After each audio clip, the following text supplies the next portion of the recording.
നിങ്ങൾക്ക് എല്ലാവർക്കും അറിയാം ബിറ്റ് കോയിനെ ബേസ് ചെയ്താണ് മാർക്കറ്റ് ബാക്കി എല്ലാ കോയിൻസും ഓൾട്ടർനേറ്റീവ് കോയിൻസും എല്ലാം മൂവ് ചെയ്യുന്നത്. അതുകൊണ്ട് തന്നെ ബിറ്റ് കോയിൻ്റെ ഡയറക്ഷൻ നോക്കിയിട്ട് മാത്രം ഓൾട്ടർനേറ്റീവ് കോയിൻസിൽ നിങ്ങൾ ട്രേഡ്സ് എടുക്കാൻ ശ്രമിക്കുക. ബിറ്റ് കോയിൻ ബിയറിഷ് ആണെങ്കിൽ മറ്റൊരു കോയിൻസിൽ നിങ്ങൾ ബുള്ളിഷ് ട്രേഡ് നോക്കുന്നത് നിലവിൽ ഉചിതമായിരിക്കത്തില്ല. ഹായ് ഓൾ, ട്രേഡ് മാക്സ് അക്കാദമിയുടെ മറ്റൊരു മാർക്കറ്റ് അനാലിസിസിലേക്ക് ഏവർക്കും സ്വാഗതം. അപ്പോൾ ഓൾറെഡി നമ്മൾ കഴിഞ്ഞ ദിവസം മാർക്കറ്റ് അനാലിസിസ് ചെയ്തിരുന്നു. നമ്മുടെ ഒരു ട്രേഡ് SL അടുത്ത് വരെ വന്നിരുന്നു നമ്മൾ ഓൾറെഡി പറഞ്ഞു. നമ്മൾ കഴിഞ്ഞ ദിവസം പറഞ്ഞിരുന്നത് ഏകദേശം 1 മണിക്കൂറിനകത്ത് നമ്മുടെ അല്ലെങ്കിൽ 1-2 മണിക്കൂറിനകത്ത് നമ്മുടെ ആ ഒരു ട്രേഡ് SL അടിക്കുമെന്നാണ് പറഞ്ഞിരുന്നത്. കൃത്യമായിട്ട് മാർക്കറ്റ് ആ ഒരു 1-2 മണിക്കൂറിനകത്ത് തന്നെ നമ്മളെ ട്രേഡ് SL അടിച്ചിരിക്കുകയാണ്.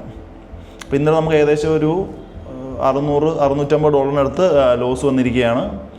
അപ്പോൾ നമ്മൾ അതിനുവേണ്ടൊരു ഇന്നലെ തന്നെ ഓൾറെഡി നമ്മൾ പറഞ്ഞിരുന്നു, മറ്റൊരു ട്രേഡ് പ്ലാൻ ഓൾറെഡി പറഞ്ഞിരുന്നു. മാർക്കറ്റ് ഏകദേശം 64,200 അടുത്തേക്ക് വരികയാണ്, നമ്മൾ ഷോർട്ട് ചെയ്യുമെന്നാണ് പറഞ്ഞത്. ഓൾറെഡി നമുക്ക് അവിടെ വരെ ബുള്ളിഷ് വ്യൂ ഓൾറെഡി ഉണ്ട്.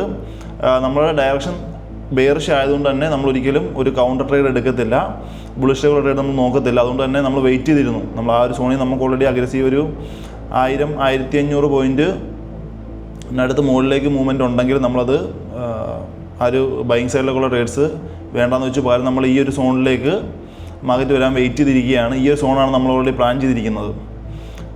ഇവിടെ എത്തിയാൽ മാർക്കറ്റ് 64,200 റേഞ്ച് എത്തി നമ്മൾ ഷോർട്ട് ചെയ്യും. 1:2 റിസ്ക് റിവാർഡ് സേഫായിട്ട് ആദ്യം 1:2 റിസ്ക് റിവാർഡിൽ നമ്മൾ ബ്രേക്ക് ഈവൻ ആക്കും. അതിനുശേഷം നമ്മൾ മാക്സിമം ഈ ഒരു ലോ വരെ മാർക്കറ്റ് ഏകദേശം 61,500 അടുത്ത് വരെ നമ്മൾ ഓൾറെഡി അത് ട്രൈ ചെയ്യും. അപ്പം ഇങ്ങനെയാണ് നമ്മളൊരു ട്രേഡ് ഓൾറെഡി പ്ലാൻ ചെയ്തിരിക്കുന്നത്. മാർക്കറ്റ് നെക്സ്റ്റ് സെക്ഷൻ സമയത്തേക്ക് ഇവിടെ ടാപ്പ് ചെയ്യും എന്നാണ് പ്രതീക്ഷിക്കുന്നത്. അപ്പം അങ്ങനെയെങ്കിൽ നമുക്ക് ഈ ഒരു ട്രേഡിൽ ഇന്നലത്തെ ഒരു ലോസ് ഈ ഒരു ട്രേഡിൽ കവറാകും എന്ന് വിചാരിക്കുന്നുണ്ട്. അപ്പോൾ ഇതാണ് നിലവിലെ നമ്മുടെ ബിറ്റ് കോയിൻ്റെ ഒരു വ്യൂ. ഓൾറെഡി വാറിൻ്റെ ഒക്കെ ന്യൂസ് ഉണ്ടായതുകൊണ്ട് തന്നെ മാർക്കറ്റ് അപ്പ് ആൻഡ് ഡൗണിലുള്ളൊരു മൂവ്മെൻറ്റ് പ്രതീക്ഷിക്കുന്നുണ്ട്. അതുകൊണ്ട് തന്നെ ഈ ഒരു ന്യൂസിൽ എന്ത് ചെയ്യുക, നിങ്ങൾ സേഫായിട്ട് ഓൾറെഡി ട്രേഡ് എടുക്കാൻ ശ്രമിക്കുക. കണ്ടിന്യൂസ് ബൈയും സെല്ലും ഓൾറെഡി ആരും നോക്കരുത്.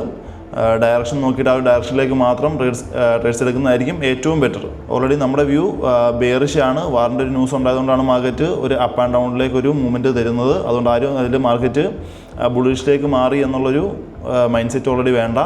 നമുക്ക് അറ്റ്ലീസ്റ്റ് 1 hourലും 4 hourലും മാർക്കറ്റ് ഡയറക്ഷൻ ചേഞ്ച് ആയെങ്കിൽ മാത്രമേ നമ്മളൊരു ബുള്ളിഷ് വ്യൂ എടുക്കത്തുള്ളൂ. നിലവിൽ നമ്മുടെ വ്യൂ ബെയറിഷ് ആണ്. ഇപ്പോൾ മാർക്കറ്റ് നിൽക്കുന്ന ഒരു ഏരിയ എന്ന് പറയുന്നത് 1 hour സപ്ലൈ സോണിലാണ്. നിങ്ങൾക്ക് നോക്കിയാൽ കാണാൻ സാധിക്കും മാർക്കറ്റ് കറക്റ്റീവായിട്ടാണ് മൂവ് ചെയ്തുകൊണ്ടിരിക്കുന്നത്. മാർക്കറ്റ് താഴത്തേക്ക് വരുന്നൊരു മൂവ്മെൻറ്റ് അഗ്രസീവ്, മാർക്കറ്റ് താഴത്തേക്ക് വരുന്നൊരു മൂവ്മെൻറ്റ് ഇമ്പൾസീവ് മൂവ്മെൻറ്റ് ആയിരിക്കും. അതുകൊണ്ട് തന്നെ നിങ്ങൾ കെയർഫുള്ളായിട്ടിരിക്കുക. ബൈ സൈഡിലേക്കുള്ള ട്രേഡ്സുകൾ മാക്സിമം ഒഴിവാക്കാൻ ശ്രമിക്കുക. പ്രോപ്പർ കൺഫർമേഷൻസ് മാത്രം എടുത്തതിന് ശേഷം മാത്രം ബിയർ സൈഡിലേക്കുള്ള ട്രേഡ്സ് നോക്കുക. അപ്പോൾ ഇതാണ് നിലവിലെ നമ്മുടെ ഒരു ബിറ്റ് കോയിൻ്റെ ഒരു മൂവ്മെൻറ്റ് എന്ന് പറയുന്നത്. നിങ്ങൾക്ക് എല്ലാവർക്കും അറിയാം ബിറ്റ് കോയിനെ ബേസ് ചെയ്താണ് മാർക്കറ്റ് ബാക്കി എല്ലാ കോയിൻസും ഓൾട്ടർനേറ്റീവ് കോയിൻസും എല്ലാം മൂവ് ചെയ്യുന്നത്. അതുകൊണ്ട് തന്നെ ബിറ്റ് കോയിൻ്റെ ഡയറക്ഷൻ നോക്കിയിട്ട് മാത്രം ഓൾട്ടർനേറ്റീവ് കോയിൻസിൽ നിങ്ങൾ ട്രേഡ്സ് എടുക്കാൻ ശ്രമിക്കുക. ബിറ്റ് കോയിൻ ബിയറിഷ് ആണെങ്കിൽ മറ്റൊരു കോയിൻസിൽ നിങ്ങൾ ബുള്ളിഷ് ട്രേഡ് നോക്കുന്നത് നിലവിൽ ഉചിതമായിരിക്കത്തില്ല. അതുകൊണ്ട് തന്നെ നിങ്ങൾ മാർക്കറ്റിൻ്റെ മൂവ്മെൻറ്റ് നോക്കി അല്ലെങ്കിൽ ബിറ്റ് കോയിൻ്റെ മൂവ്മെൻറ്റ് നോക്കിയിട്ട് മാത്രം ബാക്കി ഓൾട്ടർനേറ്റീവ് കോയിൻസിലും ട്രേഡ്സ് എടുക്കാൻ ശ്രമിക്കുക. അപ്പോൾ നമുക്ക് എന്തായാലും നോക്കാം ഈ ഒരു ട്രേഡ്സ് നാളത്തേക്ക് ടാർജറ്റ് ആകുമോ അല്ലെങ്കിൽ SL ആകുമോ എന്നുള്ളത് നമുക്ക് എന്തായാലും നോക്കാം. അപ്പോൾ നെക്സ്റ്റ് ഡേയിൽ നമുക്ക് വീണ്ടും കാണാം. Bye bye.